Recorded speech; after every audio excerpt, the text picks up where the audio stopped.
Assalamu алейкум, урматтуу Кыргызбай YouTube каналынын катталуучулары, урматтуу Москвадан көрүп аткан, ушул Россиядан көрүп аткан менин бир туугандарым, саламатсыздарбы? Видеого лайк басып, группалар менен бөлүшө кетиңиздер. Бүгүн мына байжигит тууганыбыз 90 миңден жогору 100 миңден нарагында зарплаталуу жумуш бар деп, жумушчулар керек деп бизди чакырган экен. Атайын биз Подольский жака келип калдык, мекендештер. Бул жерге товар топтогону адамдар керек. Товар топтогону. Буда склад Вукспилдин склады, мекендештер. Ушул жерден жанагы кичинекей вукспилдерге, перекрестиктерге, ошого окшогон дүкөндөргө ушул жерден товарлар кетет, кыскасын айтканда. Бунун ичи суугураак болот, ар дайым билесиздер, ошо жылуу кийинип, ушундай иштеш керек болот. Жатаканалар дагы бар экен, документтерин кылып берет экен.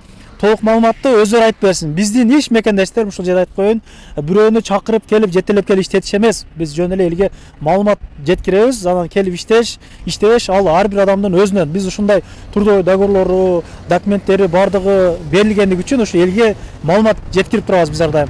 Байжигит тууганым, ассаламу алейкум. Иштер жакшыбы? Тынчсыңарбы? Рахмат, өзүңөр. Жумуш боюнча толугураак маалымат берелик мына. Бизди көптөгөн бир туугандар көрүп атат. Мен Байжигит Абдыкадыр уулу, Жалал Абад облусу Нокен району Сакалды айыл өкмөтүнө караштуу Ленинград айылынан болом. Канчанчы көчөдө деп коеюн. Мен ушул Люфпостто иштейм, Вукспил складында, раскаткада иштейм, Жуки деп коет. Бизде эки жер бар, Овощи, Жуки. Овощиде 10 адам иштейт, Жукиде 5 адам. Компания Люфпост мурундары өздөрү билет алып, өздөрү адамдар чакырган, бирок көпчүлүк адамдар көп алдап кеткен үчүн азыр андайларга көбүнчө ишенбей калган. Бирок эгер биз жоопкерчиликти алсак, аны дагы чечсе болот. Компания Люфпосттун же кылышы. Ошондо кандай тууган ушул жерге токтолойлук. Эгер сизге чалып биздикилер Кыргызстанданбы, башка жактан билетимди көтөрүп бересизби десе, сиздер билетин төлөп бересиздерби, кандай? Негизи мына ушул фирманы мен 3-чү жолу тартышым.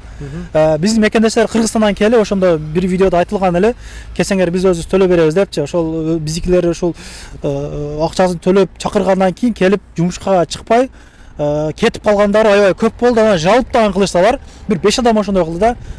Жанагы мэрим эжебиз чынында маңадан зейникейип чалды да, ушундай кылып кетти. Мен ишенип ушул чакырдым эле депчи. Ошого эми так айтышыбыз керек да. Эми эмне дейм, менин өзүм бир туугандарым же туугандарым болсо, мен өзүм жоопкерчиликти алам. Тааныган билген, айлаштарым иштейм десе, ошолор жоопкерчиликти алам. Компания аларга билет алып берет. Если алар кидайт этип же алдап кете турган болсо, компания менин атыман акча алып калат. Менин ордума, шотуман. Ошол бул компания Люфпост эмне кылып берет? Биринчи очередь күтүп алат аэропорттон, регистрация, жилье, бардык, медкнижка баарын бүтүрөт. Бизге эмне калат? Только иштеш керек. Бул жерде мен эң күнүнө эң аз дегенде 2008-2009 иштейм. Иштебедим дегенде. Иштедим дегенде 4000 ашык иштесем болот. Если ким ач болсо, иштегиси келсе, бул жерде иштесе болот. Бул жерде чоң возможностьтор бар. Иштегени, акча тапканы, айына бардыгы. Компания Люфпост, если адам ооруп же башка бир нерсе болуп калса, жилье бекер. Лекарство баарын алып берет. Полностью бар. Башка компанияларда мындай условия жок. Мисалы бул жерде да башка компаниялар иштешет, бирок аларга только там запик төлөп беришет, болду. Тамак ашын, регистрация, там жилье эч нерсе төлөбөйт. Ошол көпчүлүк кыргыздар эмнеге ушундай билбейм, келет дагы иштешет дагы жалп кылышат. Только жалп. Жок, мен бул жерде башка фирмалардан тартып кеткенмин. Ал жактан да көптөгөн жалп болду. Эми иш оңой болбойт. Акча табыш негизи оңой эмес, мекендештер. Бир 5-6 келип суук экен деп, ошо силерге ишенип келдим эле деп туруп жалп кылгандардан болгон. Аларга айттык. Айтсак ошол кадимкидей элге окшой эле кирип, анан жалп кылып кетип калды дедим. Жакканга жагат, жакпаганга жакпайт экен, бир нерсе дей албайбыз деди да. Ошого бул жак канча градус суук болот ичи? Бул жак +5, заморозки бар, ал жак -5. Овощ кичине ысыгыраак.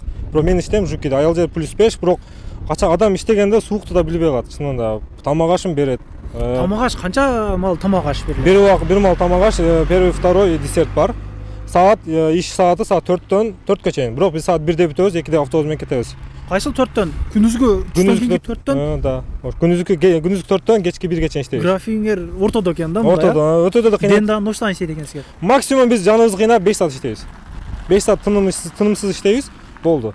Калган убакыт обедке кетет, разделкада убакыт өткөрөбүз, 1 саат, жарым саат автобус күтөбүз. Акча картага түшөбү же налич бересиңерби? Картага түшөт, кааласа наличке берет. 25 расчет, 25 аванс колго, 10 да картага түшөт. Анан канча жаштагылар бул жерде өткөн, мисалы 55 жаштагы эжелер келсе болобу?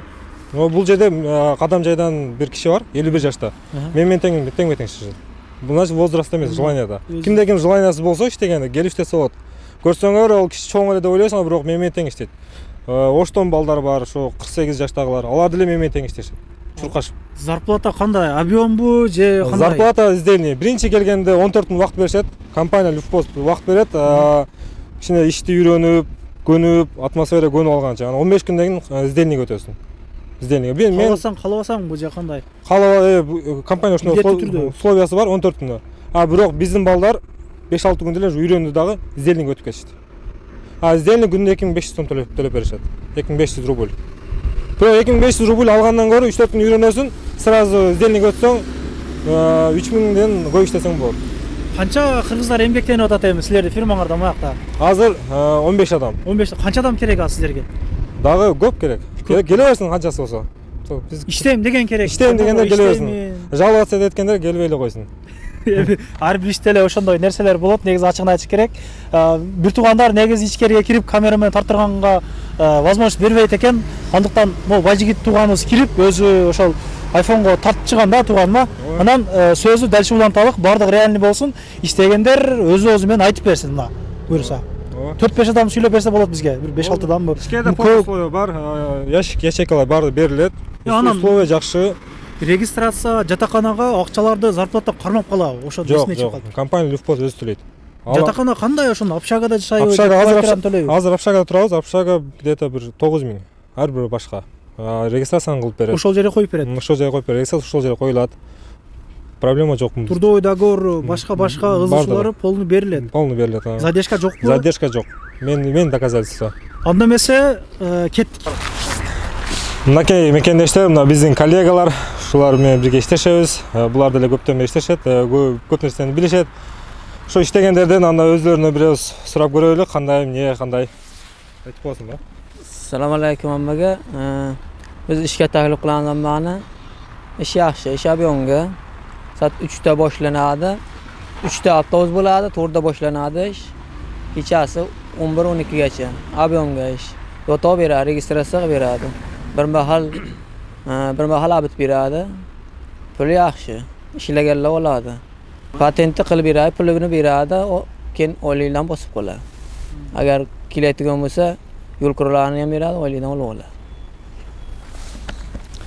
Ошол биз Вуксвилл складында иштейбиз. Люфпост компаниясында. Складда жумуш бир аз оорураак, ичи бир аз суугураак, жылуураак кийинип иштеш керек. Биздин иштеген жерибиз ошо склад, Вуксвилл. Ошол жерде жумуш кылабыз. Маршруткабыз 3-тө болот. Жолубуз 1 саат кармайт.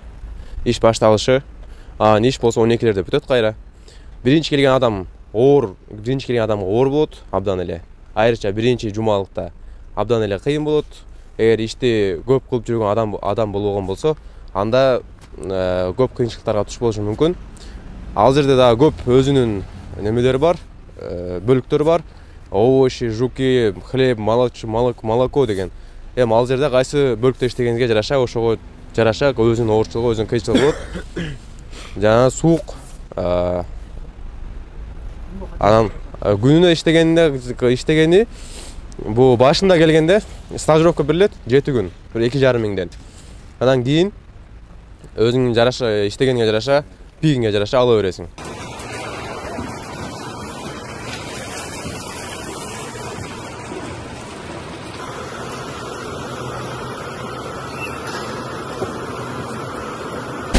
Мынакей бир туугандар өзүңүздөр көрдүңүздөр, каалоочулар болсо мына номерлерини коюп койдум. Ишиңиздерге ийгилик, кимдир бирөөлөргө пайда болуп калар, жумуш издегендер болуп калар, биздин көрүүчүлөрдүн арасынан каналга катталып, группалар менен бөлүшө кетиңиздер. Ишиңиздерге ийгилик, ынтымактыкта, биримдикте иштей бериңиздер. Негизи эле бул жерде биздин кыргыздар иштегендер аябай көп. Буга чейин айттым го, мунун арты аябай чоң склад. Бир 400дөн ашуун биздин эже карындаш ага энелер иштейт. Мен жазадан келип тарткан бул жактычы. Көрүшкөнчө мекендештер, ошол мен дагы айтып коеюн, кимдер иштейм десе жазыңыздар бир туугандар. Бардыгы эле маалыматты алып бердик окшойт. Адам Кыргызбай YouTube каналы эч кандай милдет тендермени мойнуна албайт. Биздин ишибиз элге ушундай маалымат жеткирүү гана. Ошол башта айткандай эле бардык документтери берилгендиги үчүн, трудовой договор кагаздары берилгендиги үчүн ушундай жумуштарды тартып берүүгө аракет кылабыз. Көрүшкөнчө.